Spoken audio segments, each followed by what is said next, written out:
እቺ የመጀመሪያው አስመራ ሙዝ ትባላለች። በጣም ጣፋጭ ናት። ቻም እዚች በስላይ እዚቹ ቆሜ መብላት ይችላል። ያ ባቡሎን እኛን በታተነን ይሄው እስከ ዛሬ የእውነት ፍቅር አጣን ሲል ዘፈን አይደለም። የአባቴ ወደ 3-4 ሚስቶች ነበሩት እና ብዙ ልጆች አሉት።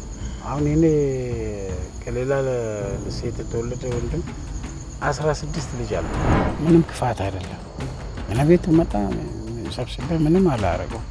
የአመጣጧ ነው እዛ ሊሰጥ ያስደረገኝ አመጣጧ ነው።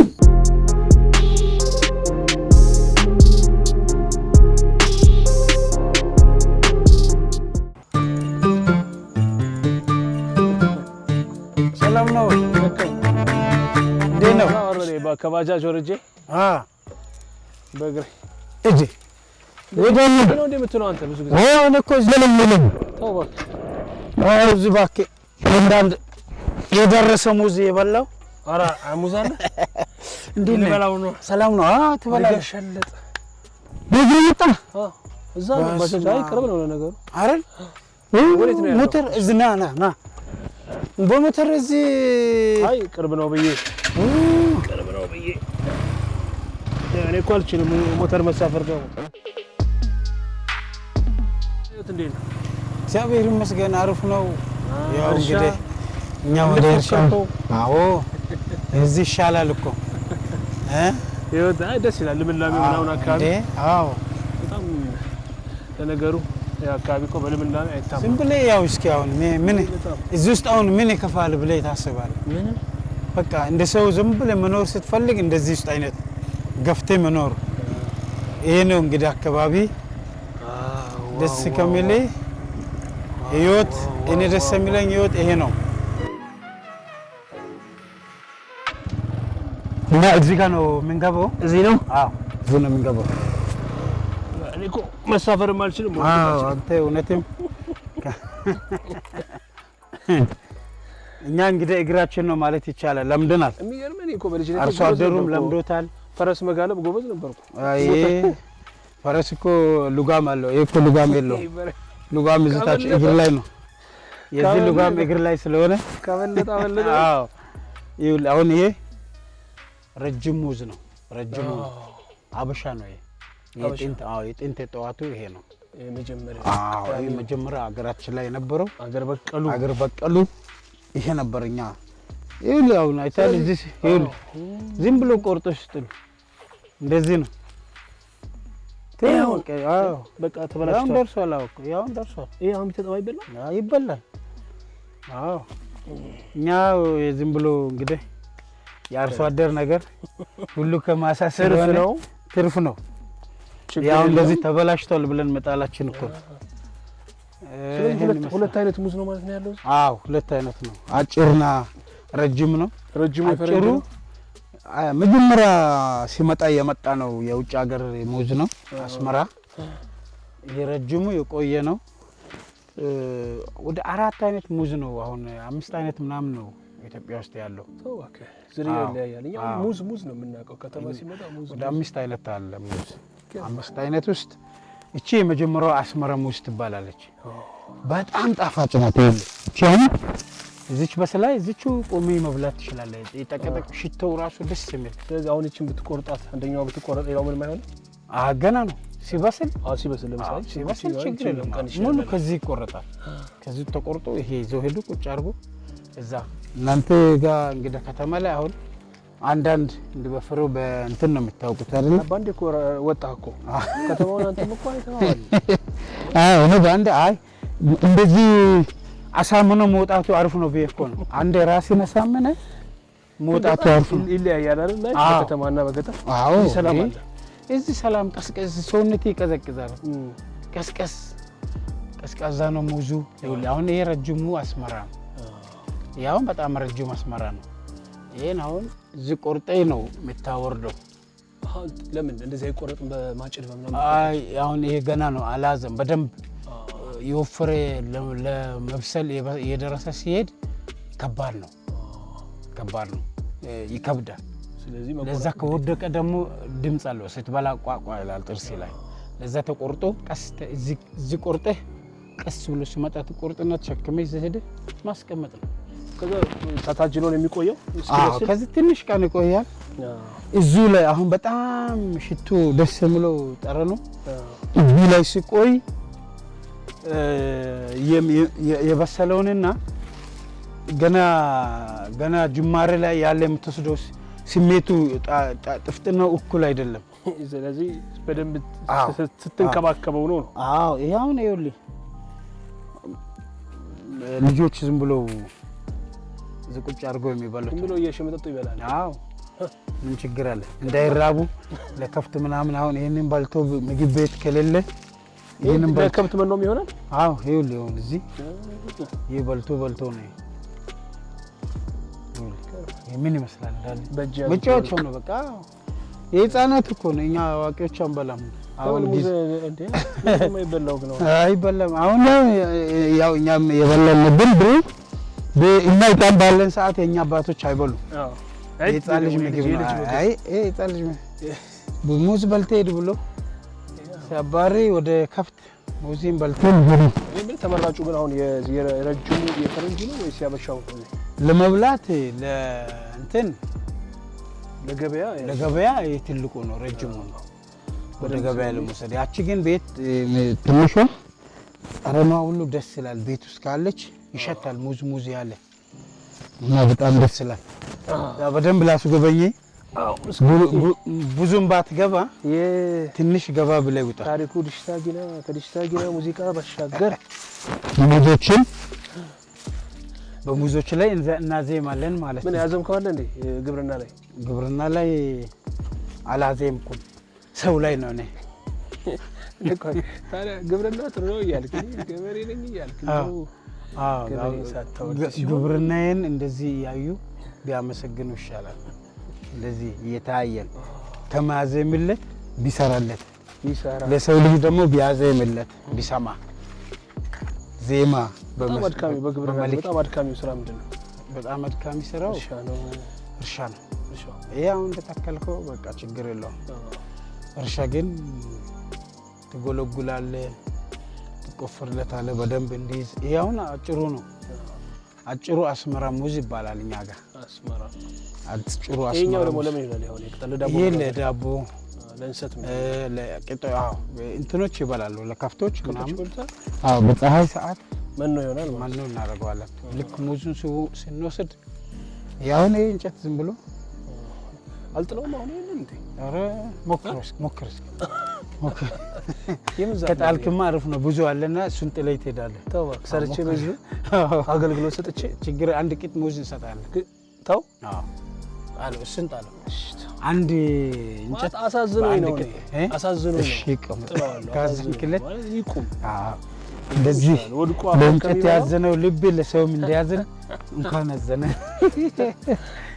አሳዝኖኝ ነው። ተው አሳዝኖኝ ነው። አሁን ይሄ ደግሞ በቃ ሞተ። ይሄ ሞተ።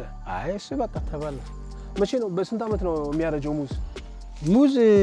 ያው ቆርጠይበት እንደወሰድክ በቃ ማርጀት እኮ ነው። ሌላ ምን አማራጭ አለ? ስንት ዓመት ሊቆይ ይችላል አንድ ሙዝ? ዓመት አይደርስም።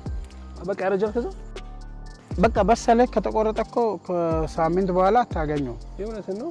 እውነት መፋቂያ ሊሰጥ ይፈልኩ። ተው እውነት ነው። እሺ መፋቂያ ናት። ምንድን ነው የሚባለው? ሰው ይሄ በአማርኛ አሉንቋጦ ነው የሚሉት። በእኛ ጩቅሻ ነው የሚባለው። ለጥርስ በጣም ለጥርስ አሪፍ ነው። በጣም ነጭ ነው። በቃ ገና ጥርስ የለኝም፣ ግን ቢሆንም እዚህ ብትመጣ ኖሮ አሪፍ ነበር። እቺን ለጓደኛዬ ማካፈል። ብቻህን ተው። እዛ አሁን ከተማ ቆርጬ ይዘቤል እኮ ይሸጣል እኮ። መድኃኒት አይገዙም? አይጠፋም ማለት እዚህ ውስጥ ይገዛሉ አይደል?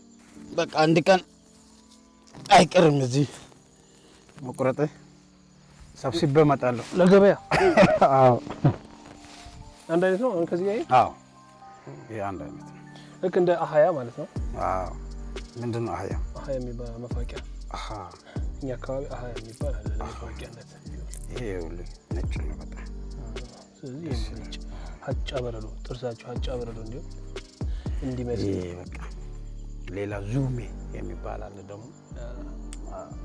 እኔ ምን መድኃኒት ምናምን እኮ አይጠፋም ማለት ነው እንጂ አዎ ይስታል አትቀቀም አታውቅም አንተ አሁን ልጆቹ ሲያማቸው ወይ አለ አሬዝ ብዙ መድኃኒት አለ እኮ እና በቃ ብዙ መድኃኒት እንደው ግብርና እንደዚህ አይቀመጥ ይሄ ነው አይቶ ሁሉን አጥፍተንማ እንደዚህ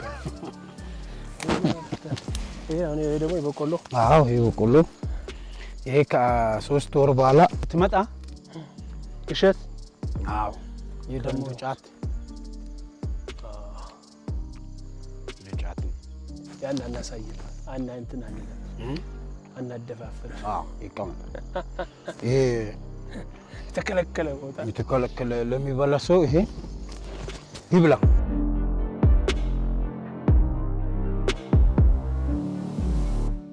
እኛ አካባቢ በቆሎ በአመት 2 ይደርሳል እዚህ በአመት 2 ስርቢ ይሄንን ከበላ አሪፍ ነው በጣም ግሉኮስ ነው ፕሮቲን ስትደክም ምራቅ ይጠፋል አይደል ይሄ በቃ ይሄን የበላ ምንም አትረብቱ እንዳንተ እንዳያስለኛል አይ እኔ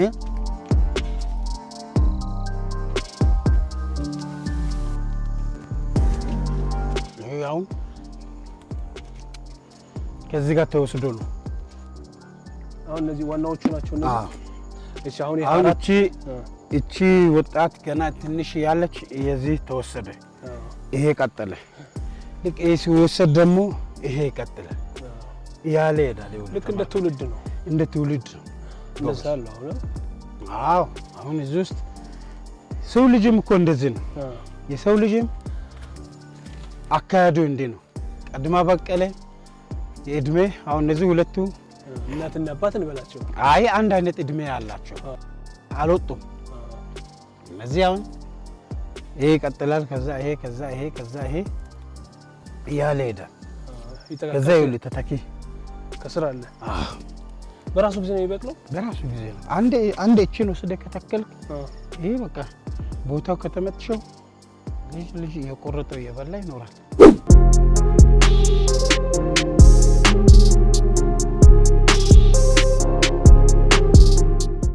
እሺ ታሬ እንዴት ነው በተረፈ ታዲያ እንዴት ነህ አለሁ እግዚአብሔር ይመስገን እንዴት ነው አለን ያው እርሻ ህይወት ሙዚቃ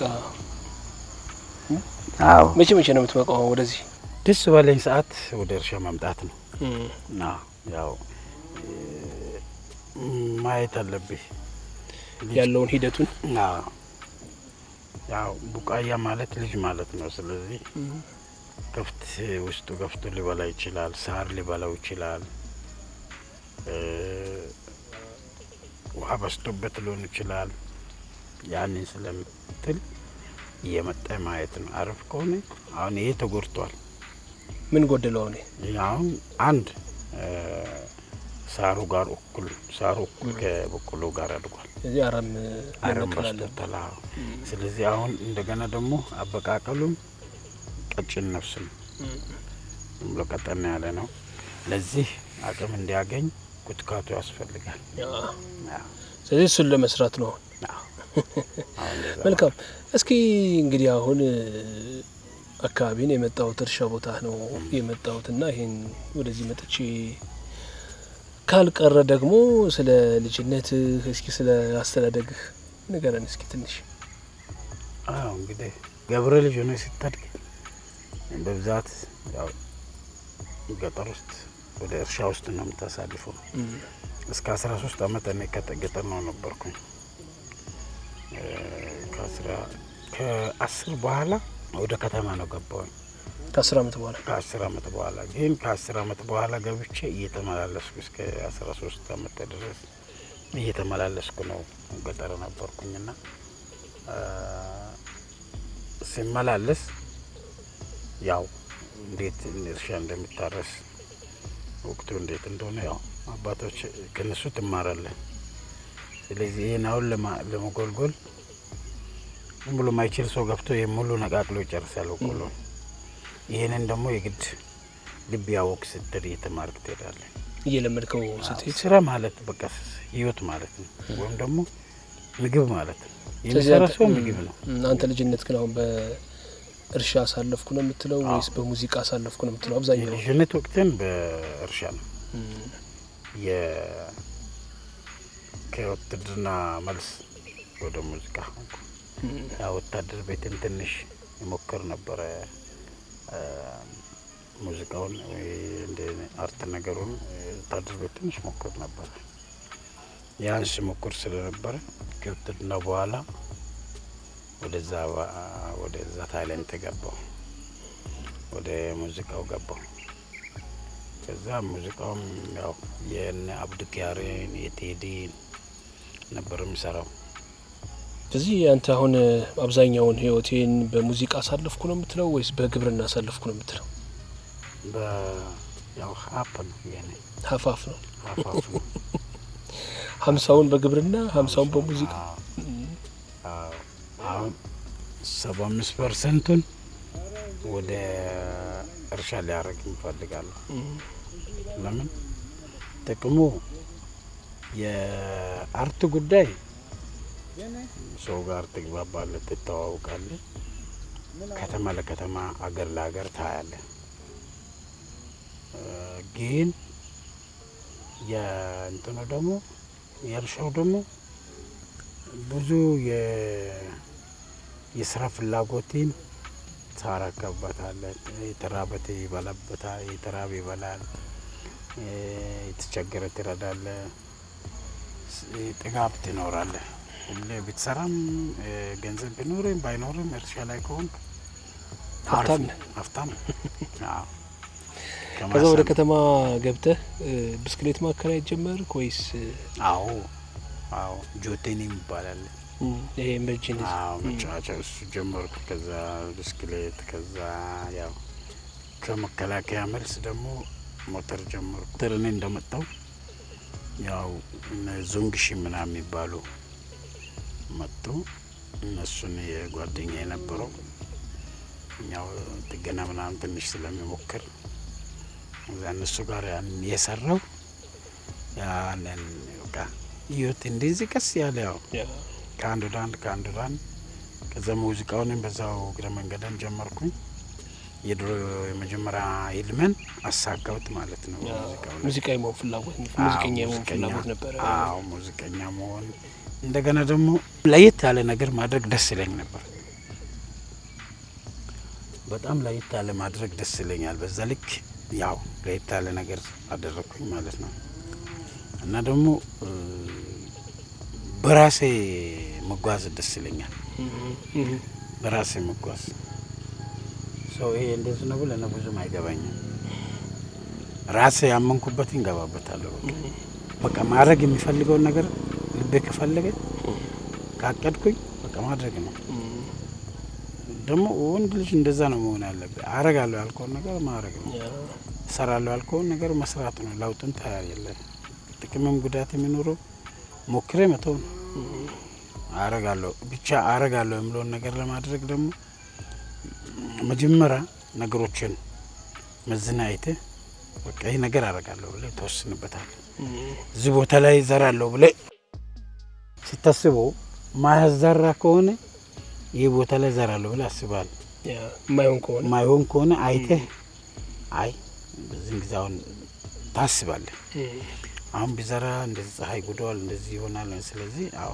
አስባለሁ ግን ሁኔታውን ትመዝናለህ ከዛም በኋላ አይ አሁን ይቆይ መጀመሪያ አድርጋለሁ ብለህ ካሰብክ በኋላ ነገሮችን መዝናይተህ ማድረግ ነው ግን የሚደረገውን ወስነ ያለ ማድረግ አትተው ወንድ ልጅ በቃ ስትሆን እንደዛ ነው ቆራጥ ነው መሆን አለበት ሁሉም ነገር ላይ በቃ ስለዚህ የኔ ባህሪ እንደዛ ነው እርሻ ገባለሁ አልኩኝ ገባው በቃ እንደፎከር ገባው የሄድኩበት ነው መለስ ችግር የለም ይሄ አፈርም የሄድኩበት ነው ነገ ስመለስ ችግር የለም ለምን አፈሩ ሰው ከዚህ ነው ተዘግኖ ተባለው አንተ ነገ እዚህ ነው የምትመለሰው አንተን የወለደ አባቴም ይመለሳል እናቴም የወለደች አይት ሁሉም አይቀርም ስለዚህ ጊዜውን ጠብቆ ልክ ሙዞችን እንዳሳየው ጊዜውን ጠብቆ ለሚጓዘው ነገር አሜን ብሎ መቀበል ነውና የሰው ልጅ ከሞት በኋላ ንስሐ የለም። ሞት ነው፣ በቃ ሞት ነው። ከሞት በኋላ ንስሐ እንደሌለ የሰው ልጅ ካወቀ ግን ባለበት ሰዓት ንስሐ የገባ ምህረት የወሰደ የተግባባ ቢሄድ ጥሩ ነው ይላሉ።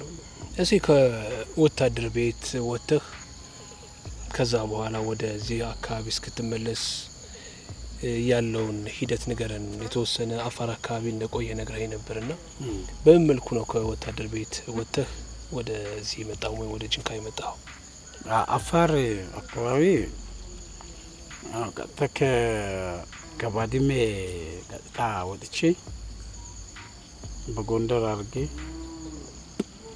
በባቴ አርጌ በሎጊያ አርጌ አሳይታ ነው ገባሁኝ። ምን ያህል ቀን ፈጀ? ይሄ በእግር ነው ሁሉ?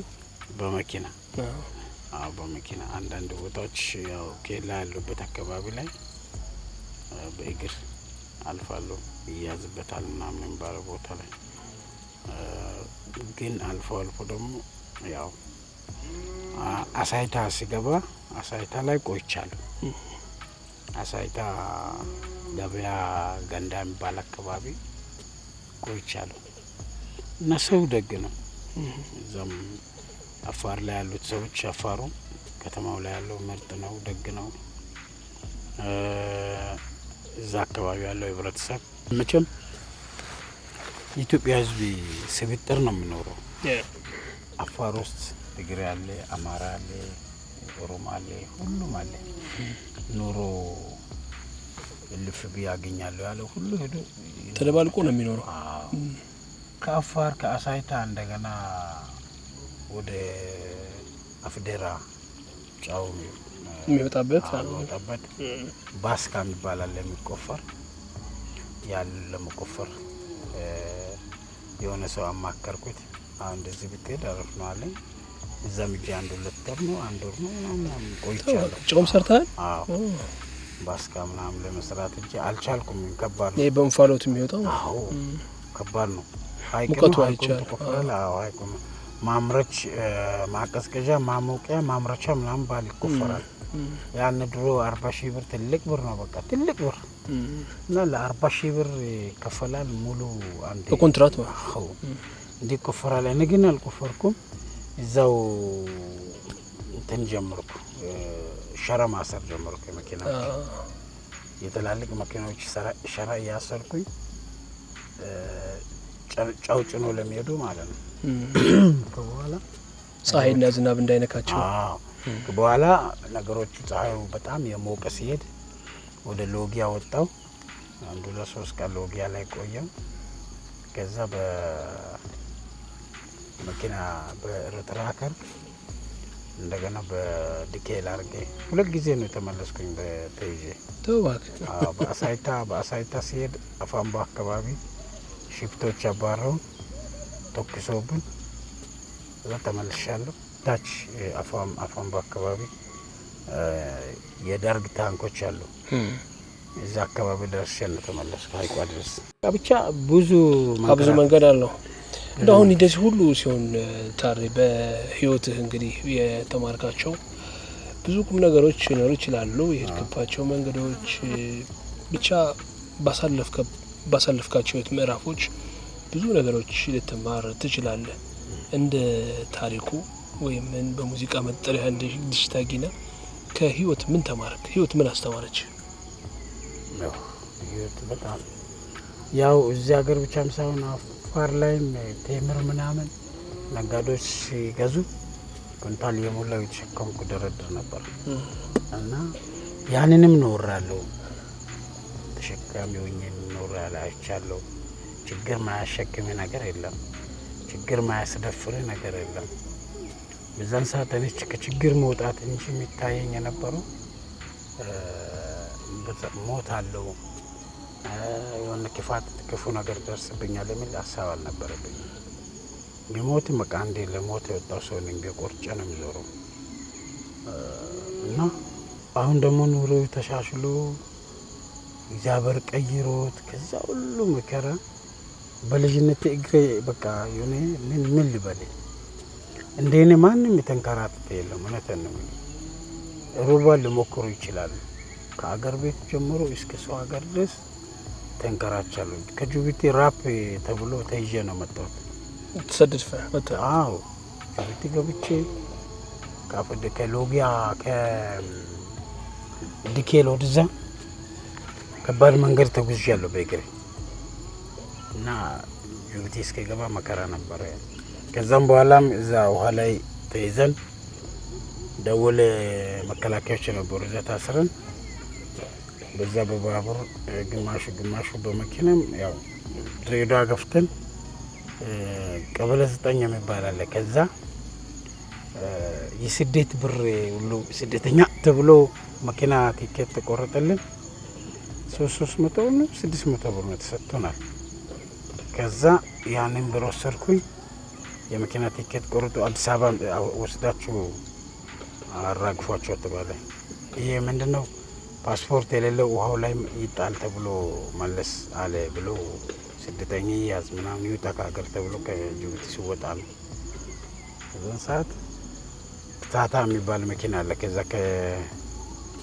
ከድሬዳዋ ጭኖን አዲስ አበባ አምጥቶ መገናኛ አካባቢ አራገፈን። በተናችሁ ዘመን? አዎ ብዙዎቹ ግማሹ እዛው ጠፋለ፣ ግማሹ ብቻ በቃ እና የኔ ህይወት የተማረ ሰው ከኋላ ቢከተል ኖሮ የሚጽፍ ማለት ነው። የተማረ የሚጽፍ የሚመዘግብልኝ የሚመዘግብ ታሪክ ቢኖረኝ ኖሮ ለኢትዮጵያ ሕዝብ ለኢትዮጵያ ወጣት ያስተምር ነበር። ብዙ መከራ አይቻለሁ። ይህ ሁሉ እንደው ከማይ ይህ ሁሉ መከራ ከመውጣ ከመወርድ እንደው ሼም ባርሰስ እንደው እዛ ሆኜ ከአባቴ ጋር ብቆይ አላልክም? አዎ ብያለሁ። ታስባለህ? ያው ነገሮቹ ሲከብዱ ባልሆንኩ ነበር የምትልበት ጊዜ አለና ብያለሁ። ምን ይሻላል እንደዚህ በቃ እኔ የቱ ጋር ነው አርፌ እንደ ሰው ልጅ እንደዚህ እንደ ሰው በቃ የልጆች አባት ተብዬ የሚጠራው? ለዚህ ነው ለልጆቼ አንገት የሚደፋው። በወለድኩኝ በሆነ በጣም ነው የሚገርመኝ። አሁን እግዚአብሔር ይመስገን አቅም አለኝ። ፈለግኩትን ልጅ በወልድ ማሳደግ እችላለሁ። እግዚአብሔር ይመስገን። እኔ ከዜሮ ነው የተነሳሁት። ልጆቼ ዛሬ እኔ ከዜሮ እነሱ አንድ ብሎ ነው የሚቆጥሩ። ዛሬ ከኔ ላይ እነሱ ከኔ ላይ ረግጠው መነሳት ይችላሉ። እኔ ከመሬት ላይ ነው ረግጬ የተነሳሁት። ቢያንስ መወጣጫ አላቸው። አዎ አላቸው፣ ተስፋ አላቸው። አሁን ለልጆቼ በስማቸው መሬት ገዝቼላቸዋለሁ። ቤት ወደፊት ቢሰጡ እኔ ሰው ነኝ፣ የሆነ ነገር ሊሆን ይችላል። እኔ ራሴን ብቻ እንትን አድርጌ አስወድሼ ቢሆን ትርጉም የለውም። ልጆቹ ወድቆ ቢገኙ ትላንት እንትና ባለ ጊዜው ምናምን እንደዚህ ሲያደርግ የነበረው ሙዚቀኛው አንድ ጊዜ እንደዚህ ታሪክ አይሰፋም። እንደ ታሪክ ያጥራል። ስትገባ ገባ። አዎ ታሪክ ያጥራል። ግን ትልቅ ታሪክ ቢኖርም ልጅ ከሌለ ታሪክ ያጭር ይሆናል። ልጅ ሲኖር ግን አባቷ እኮ እንደዚህ ነበረ አያይዘው ይወራል። እቺ ልጅ ለማሳደግ ይሄ ልጅ እኮ ለማሳደግ ያየው ፈተና ናም ሲባል ልጅ ደግሞ ደስ ሊለው ይችላል፣ ሊያዝንልኝ ይችላል። ይወት ከሰው ልጅ መውለድ ማለት ታሪክ እንዳይመነመን እንዳይጠፋ ቀለል ያለ ታሪክ እንዳይኖር ታሪክን ያሳድግላል ልጅ። ስለዚህ እግዚአብሔር ይመስገን በእኛ ብሔር ያው 3 4 5 አቅም የቻለው ማግባት ይችላል። ያው አጣት ይሁን እንግዲህ ከበኋላ የተጻፈው ነው በአዲስ ኪዳን ላይ ነው።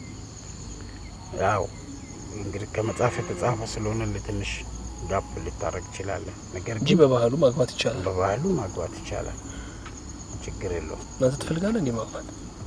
እኔ ያው ከተማው ስለሆንኩኝ ከተማ ስትሆን እንግዲህ ያው ሰዎች እንደ እሱ የተማረ እሱ እንደዚህ ሊሉ ስለሚችሉ ገጠር በሆኑ አገባለሁ። ገጠር አሁን እዛ ፋዘር ማሳ ላይ ከሆንኩኝ ደግሞ የግድ ነው። አሁን ፋዘር ቦታ ላይ የነታናሽ ነው። አባትን ታገባው? የአባቴ ወደ 3 4 ሚስቶች ነበሩት እና ብዙ ልጆች አሉት። አሁን እኔ ከሌላ ሴት የተወለደ ወንድም 16 ልጅ አለው። ያንተ ወንድም? አዎ ከለው 14 14 የእናቴ የኔ ታላቅ 16 አለው። አሁን 17ኛ ሴቶች 2 ነው 3 ናቸው ያሉ እና አስረግዟል። አሁን ይቀጥላል። አሁን እኔ እንዲ እስከሚያረጅ እሱ ገና ነው። እኔ ነኝ እንደሚያረጁት ማለት ይችላል ቆጣቢው። ስለዚህ ከቤተሰቦች አንተ ትንሽ ልጅ ያለ? አዎ እኔ ነኝ ትንሽ ልጅ ያለኝ። ለዚህ ያሉት ይባርክልህ። ይባርክ። ግን መውለድ አጣት የለውም። መውለድ አጣት የለውም፣ መግደል አጣት አለው። ስለዚህ አንተም እኮ ከሁለት ነው አይደል? 6 ልጅ 5 ከ3 ነው 6 5 6 7 ማን አሁን እዚህ ከኔ ጋር ያሉ 4 አሉ። ውጪ እናታቸው ጋር ያሉ አንድ እናቴ አንዷ ዱባይ ነው የምትኖረው፣ አንዷ እዚህ የጎፋ ልጅ ናት፣ የአርባ ምንጭ ልጅ ናት ሚስቴ እና ከአንድ ከአርባ ምንጭ ልጅ ላይ አንድ አለኝ። እዚህ ከአማራ ልጅ ናት፣ ግን እዚህ እኛ ጋር ነው የምትኖረው። ከእሷ ደግሞ አንድ አለኝ። ስለዚህ ከብሔር ብሔረሰብ አዎ እንዲህ ነው። አሁን እዚህ ውስጥ አንተ እንዴት ታደርጋለህ? እባክህ ፍቅር አምጣልን ነው የሚባለው። ስለዚህ ታዲያ እኮ ደርሰሃል እኮ አንተ በአባት 3 አዎ አርምን 6 ምን አለ ልጅ ነው ሲገኝ እኮ 6 እኮ ምን የሚበላ ካልጠፋ ምን ይቸግራል። እንደምታየው አሁን አደግ ካሉ እዚህ ከፍት ይዘው መጥተው ከፍት ይዘው ይበላ እሱ ልጅ እንደፈለገ ሙዙን ይበላሉ። እንደፈለገ የልጅ ምግብ ነው። ስለዚህ ችግር የለም ከማሳው ምግብ ካልጠፋ ሰው ኃጢአት ነው ይሄ። አሁን ልጅ መጥኖ መውለድ ምናምን ፈረንጅ እንዳንበዛ ስንፍ ስለፈለገ ነው። አበሻ ከበዛ ይጎዳኛል ፓወር አለው ስላለ ነው እንጂ እውነት ከተመራመሩ የኛ ሰው ለካ ለዚህ ነው ነው ብሎ ራሱ እንደፈለገ ከየትም የወለደ ፈረንጅ እኛን ግን መጥኖ ቆጥብ ይላል። ቆጥብ እንደ የሚወለደው ልጅ እኮ ሴትም ከሆነች ወንድም ከሆነ እኮ የሚሰራ ነው እጅግ ነው። ግን እኮ በመጠን ሲሆን በአግባቡ ለማሳደግ በአግባቡ የሚፈልገው ነገር ለማድረግ አንተ አሁን ከልጆች እኮ ምንም ባል የሌለ ምንም ነገር የሌለው ራሷን አሳልፋ አሰጣ ባለው ላይ ደግሞ ቢወልድም ያምራል። የሌለው ደግሞ ቢያንስ ቢወልድ 2 ወይ 3 ወይ 1 ቢወልድ ነው ያለው። ግን አቅም ያለው ቢወልድ ምን ችግር የለም። ብዙ ተባዞ ነው በቃ ተባለ።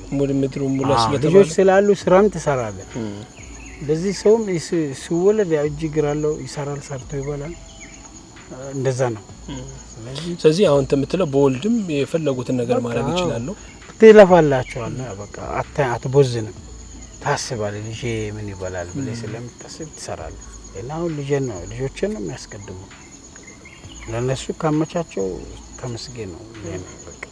ስለዚህ ባለን ሰዓት ቅርሳችን ሀብታችን ማይጠፋው እኛን ወደፊት ድረስ የሚያስጠራው ሀብት ሳይሆን ልጅ ነው። አዎ መጠሪያ ነው። የኔ አባት አሁን ሞቷል። ገና በልጅነቱ ነው ሞተው። እንግዲህ ብዙም ሳያረጅ ነው ሞተው። ዛሬ እሱ ቢኖር ደስተኛ ነው። ያው ትንሽም ቢሆን አይቶኛል። ቢኖር ደስተኛ ነው። እኔም ባይል ኖሮ እኮ ኢየሱስም አይጠራም። ፈረንጁም አሁን ዛሬ እየተኮላተፈ የሚጠራው የኔን አባት እኔን ስለወለደ ነው። በእኔ ውስጥ እግዚአብሔር ታሪክ ስለሰራ ነው። የሰው ልጅ እድል አይታወቅምና መውለድ በባህሪው ጥሩ ነው ብዬ ገምታለሁ፣ ደግፋለሁ። ግን ዝም ብሎ መውለድ ሳይሆን ስራ ሲኖር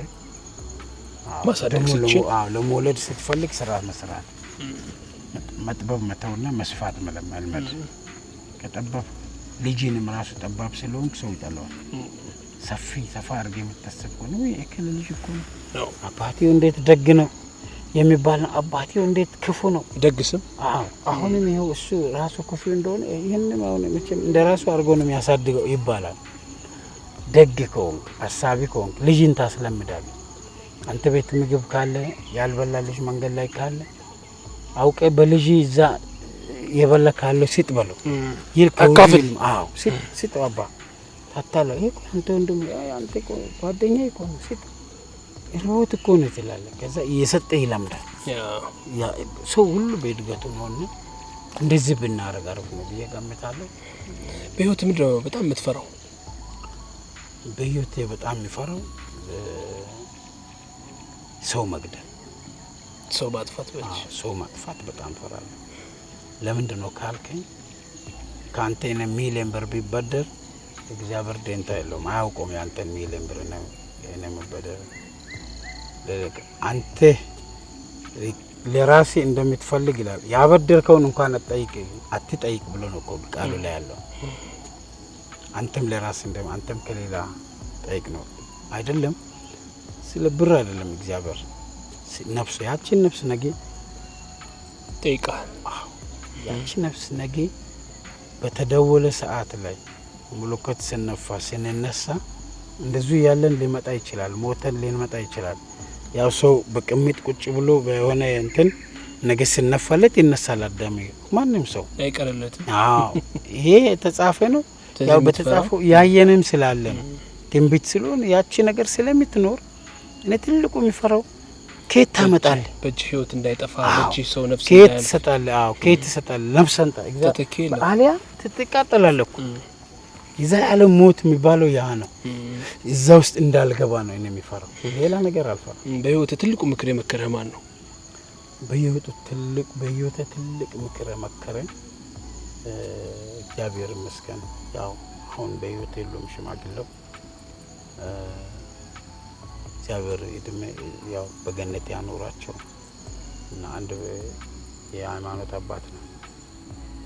በጣም ትልቅ በቃ እቺ ምክር ነው መከረኝ። ልጅ ያለ ከሰው ተበደር ብላ እግዚአብሔር እዛው ችግር የለበት። እነዛን በንሶች ይጠፋሉ።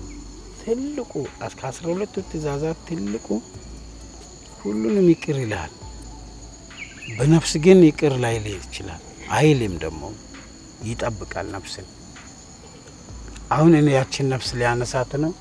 አንተን አጠፋት ባሊዳና አሁን የሰው ፖሊስ ቤት ጣቢያ ብትታሰር ሰው ብር ቢጠይቅ ያን ብር ካልመለስ ወይ ከፍዬ ሰርቼ ከፍላለሁ ነው የምትለው። አንተ በምን አቅም ነው አፈር ነፍቴ ሰው የምትፈቅድለት? ፈጣሪ ፈጠረው። አዎ ስለዚህ ትልቁ እኔ በዚህ ዓለም ላይ የሚፈራው ከእጄ ላይ ሰው እንዳይሞት፣ የሰው ነፍስ እጄ ላይ እንዳይጠፋ ትልቁ። ከዚህ ውጪ እንደ ወጣትነት ልትደባደብ ይችላል፣ አካል ልታጎል ይችላል፣ የሆነ ነገር ልታደርግ ይችላል። ግን ትልቁ እኔ የሚፈራውና እኔ የእግዚአብሔርን ቃል የሚጠነቀቀው እዛ ጋር ነው። ይሄ ነው። ከከን ጋር ያለው ጉዳይ ምን እንዳይደረሰ? ከከን ጋር ያለን ጉዳይ አሁን በዚህ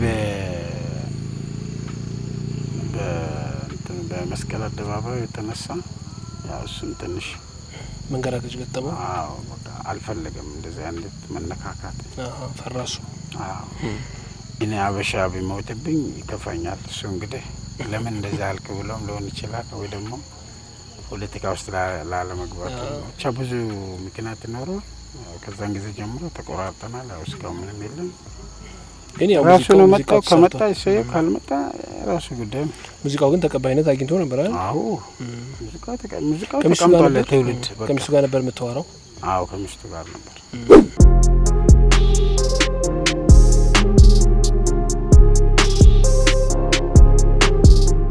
አሁን በቅርብ ደግሞ በርካቶች መነጋገሪያ የነበረው ከአንድ የተሸለምከውን የሰላም ሽልማት ለአንድ የሃይማኖት መምህር ሰጥታልና ወይም ሲያነጋግር ነበር። ለምንድን ነው እንደዛ ማድረግ የፈለግከው አንተ?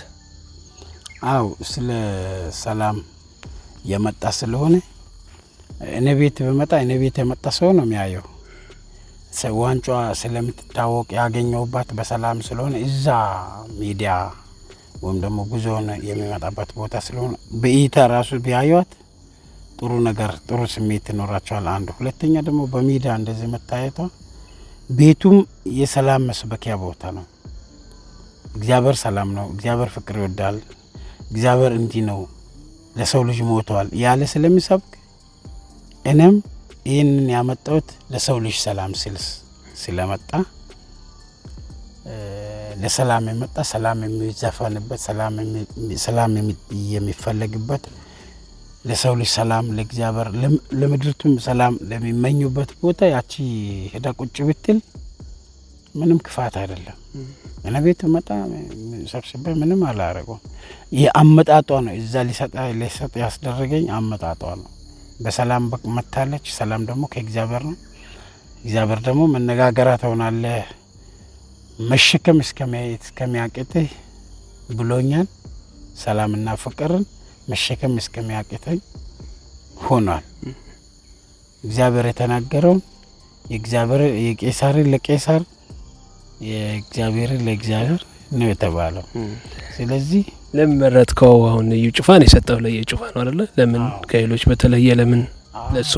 በጣም ጥሩ። እዚህ ጂንካ ላይ ናና ይምጣና እግዚአብሔር ሆይ እዚህ አካባቢ ያለውን የመጥፎ መንፈስ በእዩ ይመታ ኢየሱስ ክርስቶስ ስለምጠራ እዚች ሜዳ ላይ መጥቶ ይጥራልኝ ብዬ ሲጸልይና እንደገና አፈር ዘግኜ ይዤ ነበር። እዛ በትኛ ሐዋሳ ላይ አፈሩን ከዚህ ወስጄ ይዛ ይሄን አፈር አምጥቻለሁና ይሄ አፈር ባክሽ እዩ ጩፋ ይምጣና አገሬ ላይ ሰይጣን ይጫወትበት ብዬ ለማንኩኝ። እውነትም ለማንም በማያውቀው መጣልኝ። ከዛ እኔም እንደፈለኩት በረከቱን ለኔ ሆነልኝ። ከዛ ለኔ ሲሆን ያው እስካሁን እንግዲህ እንደምታየው እኔ የሚባለው ሰውዬ እንዲህ አይነት ቦታ መድረስ አልችልም። እግዚአብሔር በሱ ውስጥ ሆኖ ይናገራል። እግዚአብሔር በእንጨት አይናገርም፣ በቢኤት መኪና አያወራም፣ በሀመር መኪና አያወራም፣ በፕሌን አያወራም፣ በሰው ልጅ ላይ ያወራል። በሰው ልጅ መልእክት ያስተላልፋል ለሰው። ስለዚህ እኔ የኔ ወዳጅ ማን ነው? እግዚአብሔር ጋር የሚገናኝ ሰው የኔ ወዳጅ ነው። እውነት እግዚአብሔርን ጠርቶ ስለ ምድር ስለ ሰው ልጅ ስለ ሰላም የሚያወራ ሰው የኔ ሰው ነው። ለዛ ይህ ሰውዬ የሱ ሁሉ ስብከቱ ለሰው ልጅ ከሰው ልጅ ላይ የተተበተበ የሰይጣን ስራ የነቀለ እግዚአብሔርን በረከት እንደገና እየባረከ እንደገና ሰላም ይሁን እግዚአብሔርን እሱ ስለ ሰው ልጅ ሰላም ነው ያስጨነቀው ያለው። ለዛ ይሄ ሰውዬ እግዚአብሔር ባርኮ በሱ እየሰራልን ስለሆነ እሱ ይናገር። በቃ እሱን ለመንኩኝ። በማንም በማያውቀው መጣ። እንደፈለኩም ለኔ ደግሞ መሸከም በማችለው በሚል እግዚአብሔር በሱ ቃል አንደበት ተናገረ። እሱ ተናገረ፣ ተሳካ። ከዚህ በላይ ምን አለ? በዚህ ምክንያት ነው አንዳንዶች የሚያነሱ ጥያቄ ለምሳሌ እሱ የሃይማኖት አስተማሪ ነው፣ አንተ ደግሞ የሙዚቃ ባለሙያ ነህና ሁለቱ አይቃረንም ወይ? የአንድ ሙዚቀኛ ለአንድ የሃይማኖት ወይም ለእምነት አስተማሪ እንዲህ አይነት ሽልማት ሲሰጥ አይጋጭም ወይ የሚል ጥያቄም ያነሳሉ። ትክክል። የኔ ዘፈን በደንብ ይስሙት። መጀመሪያ ዘፈን ነው፣ መዝሙር ነው፣ ምክር ነው ምናምን ነው የሚሉት ሰዎች መጀመሪያ በደንብ ይስሙት። በቃ አንተ ሙዚቃ ለምን የምትለው ዘፈን አይደለም? እኔ እነሱ በወደዱት ይውደዱት፣ ግን ይግባቸው። አዎ ገባላቸው። ልክ ዘፈን ነው ያለም ይደሰትበት፣ ሲገባው ይረዳል። መዝሙር ነው ላለውም አዳምጦታል፣ አጣጥሞታል ማለት ነው። ምክር ነው ላለውም አዳምጦታል። ዝም ብሎ የትኛውም የኔ ኢየሱስ ስራ ነው የሚባለውን በደንብ ጆሮ ጥለው ማንም አልዘፈነም። ስለ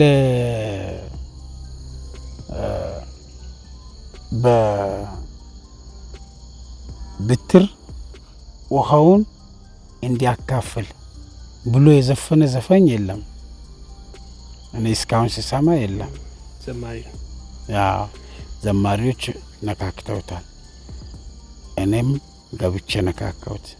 ስለዚህ ያ ባቢሎን እኛን በታተነን ይሄው እስከ ዛሬ የእውነት ፍቅር አጣን ስል ዘፈን አይደለም። ይሄ እኮ ሰው በደንብ ወደ ውስጥ በደንብ ውሃ እንደጠማው ሰው ያለ መጠጣቱ ነው እንጂ እኮ ቃል ነው። እስካሁን ትክክል እኮ ነው። በቋንቋ ነው የተበታተን ነው። አንዱንን በቃ ይሄን ናርግ አሁን አንዱንን ያየን ነው አይደል እንደ የሆነ አንድ ይሄን ነገር እናጥፋ ብለን ተሰባስበን እናጠፋውና በኋላ መሰብሰቡ ያቅተናል። አስብ። ስለዚህ ሰዎቹ ሲደራጁ ለክፋትም ለደግም ነው። ግን ለባቢሎን የተጠቀሙት ለክፋት ነው። ዛሬኛ እዚህ መከራ ውስጥ አንገባም። ይሄው እስከ ዛሬ ኮነ ግጥሙሉ ትላንትም እስከ ዛሬ ይሄው እስከ ዛሬ ብያለሁ መድረክ ላይ ዛሬም ይላል ቃሉ። ለነገው ትውልድ እኔ ከጠፋው ለኔ ተተኪው ለነገው ትውልድም ይሄን ቃል ነው ይሄው እስከ ዛሬ ይላል። ገደብ የለውም። ይሄው እስከ ዛሬ የእውነት ፍቅር አላጣንም። ልጅ አባቱ ላይ አልጨከንም፣ አባት ልጅ ላይ አልጨከንም፣ ሀገር በሀገር አልተጨካከንም፣ ወገን በወገን ወንድም በወንድም አልተጨካከንም። በቋንቋ በዘረኝነት ብሎ ከፋፈለን። አንድ ቋንቋ የሚያወራው በዚህ ሄደ፣ አረኛ የሚያወራው በዚህ ሄደ፣ ሙርሰኛ የሚያወራው አለ ተራራቀ። አዎ አፋረኛ የሚያወራው ሄደ፣ ሶማሌኛ። ያ ባቢሎን ነው። ያ ባቢሎን እኛን በታተነን ይላል። ይሄው እስከ ዛሬ የእውነት ፍቅር አጣን። እስኪ ያዳምጡት። ስለዚህ ያው ከዘፈኑ ሳይሆን ከምክሩ የሚጠላኝም የሚወደኝም የመረረውም ያዳምጥ ጆሮን ይስጥ መጀመሪያ። አዎ ስለዚህ እሱ ታሪኩ እንደነዚህ እሺ መልካም። እሺ አሁን እንደው በመጨረሻ ምንድነው አሁን ከእርሻው ጎን ለጎን ዛሬ እርሻና ሳይተኛል ያው የተለያዩ ፈተናዎችን እያለፍኩ ነግረኛል። ወደፊት ምንድነው የምታቀደው? በሙዚቃው በእርሻውስ ሀሳብ ምንድነው? እዚሁ መቀመጥ ነው አሁን ጂንካ የተቀምጠ የእርሻ ስራ መስራት ነው ወይስ ደረስ መለስ ለማለት ነው? ደረስ መለስ ያልኩ ለሰው ልጅ ያው እግዚአብሔር ተናገር ያለኝን ይበቃል እስከሚለኝ ራሱ ገደብ አለው። ራሱ እግዚአብሔር አዘጋጅልኝ አለ። እኔ ማለውቆ ማለት ነው። እሱ መቼ ነው ሳሙና ስትገዛ ሳሙናው እስኪያልቅ ድረስ ልብሱን ታጥባለህ፣ ቆሻሻውን ታጸዳለህ። ይህን ጊዜ ገደበ እስኪያልቅ ድረስ እግዚአብሔር በእኔ የሰይጣንን ቆሻሻ ያጸዳል። ለዛ አጥርተህ እስኪጨርስ እኔ አላለቅኩም ገና ነው። ትሰራለህ ነው ሙዚቃውም ትሰራለህ፣ እርሻውም አይቋረጥም። በቃ በወጣትነት ዘመን መስራት አለብኝ፣ እሰራለሁ። ግን አሁን እየመሸ ነው ነው ጅብነት አስበላኝ። የለም እሺ የለም ይበለም እዚህ እንዲ ቁጭ ብለን ያወራን ማደር እንችላለን። ሰላም ነው በቃ ምንም ከየት መጣ ማን ነው እሱ እንዴት ነው ምናምን አቅም ዝም ብሎ ለራሱ ከጆዳፍ በቃ ኑሮ ለማሸነፍ መሯራት ነው። እግዚአብሔር ይመስገን እዚህ ብዙም እኛ አካባቢ ላይ ወደ ሲኦል የሚገባ ሰው አይኖርም ብዬ ገምታለሁ። እውነት ወደ ገነት ነው የሚገባው። ለምን ሰዎች አመለካከታቸውን ሳይ ደስ ይላል። ያው የራስን አካባቢ ለማውደስ ሳይሆን እኔ ያው እንደነገርኩ በስደት ብዙ አገር ዞሬ አይቻለሁ። በጣም ደጎች አሉ፣ በጣም ክፉዎች አሉ። እዚህም በጣም ደጎች አሉ፣ በጣም ክፉዎች አሉ። ክፉዎች ሆይ ደጎችን ያያችሁ ተቀየሩ። በጣም በኔ ላይ ራሱ የሰሩ ብዙ ሴራዎች ሰዎች አሉ። አሁን እነሱን እኔ ሲያገኝ ሰላም ነው የምላቸው ከልቤ። አዎ እንዴ በቃ አላወቀም። አሁን ብዙዎቹ ገብቷቸው ሰላም የሚሉኛሉ፣ ደስ ብሏቸው ሰላም የሚሉኛሉ። እኔም ደስ ብሎኝ ሰላም እላቸዋለሁ። ለምን አያውቁም ይቅር በላቸው ብሏል። አዎ ስለዚህ እናመሰግናለን በጣም ያው እርሻህንም ስላሳየህን እዚህ ድረስ አምጥተህ ስላስጎበኘን እናመሰግናለን። አሁን ትመልሰኛለህ አትመልሰኝም? ይዙ መልሳለሁ። እንዴት ነው እንደም ራትን ቢጋብዝ ደስ ይለኛል። ደስ ይለኛል።